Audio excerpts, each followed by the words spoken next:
In today's video, I'm going to teach you how to install the Wix Chat app. By the end, you'll have a working chat widget on your site so visitors can reach you in real time and you'll know exactly where to manage and customize those conversations.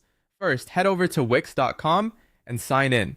From your account, go to My Sites and choose the website where you want to add chat. Click Edit Site to open the Wix editor. This is your main workspace for designing and managing your pages. Give it a moment to load. Once you see the left-hand toolbar, you're ready for the next part. Inside the editor, look to the left and click Apps. Then select App Market. The App Market is where you can add extra functionality to your site without any coding, from forms to bookings, and, of course, live chat. In the App Market search bar, type Wix Chat. When the results appear, select Wix Chat. Make sure you're choosing the official app so it integrates smoothly with your site and the rest of your Wix tools. Next, click Add to Site. Wix will handle the installation automatically, and you'll see a chat button appear on your page, usually near the bottom corner. If any on-screen prompts appear, just follow them.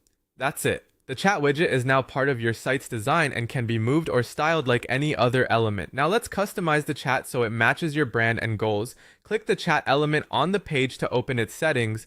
Update the welcome message to greet visitors in your voice. Keep it short, friendly, and clear about how you can help. Adjust the button design to fit your brand colors and fonts so it feels consistent with the rest of your site. Choose the button's position so it doesn't block important content. Set your online and offline status to manage expectations. For example, show when you're available and provide a helpful offline message for after hours. You can also enable automated greetings to start conversations proactively, which is great for guiding visitors to key pages or capturing quick questions. All incoming messages will appear in your Wix inbox. You can reply directly from your Wix dashboard on desktop or use the Wix mobile app to stay responsive when you're on the go. Consider turning on notifications so you never miss a new chat. When you're happy with how everything looks and works, click Publish. Your Wix chat widget is now live and visitors can start chatting with you right from your website. You can return to the editor anytime to tweak the design, update messages, or refine automations as your needs evolve.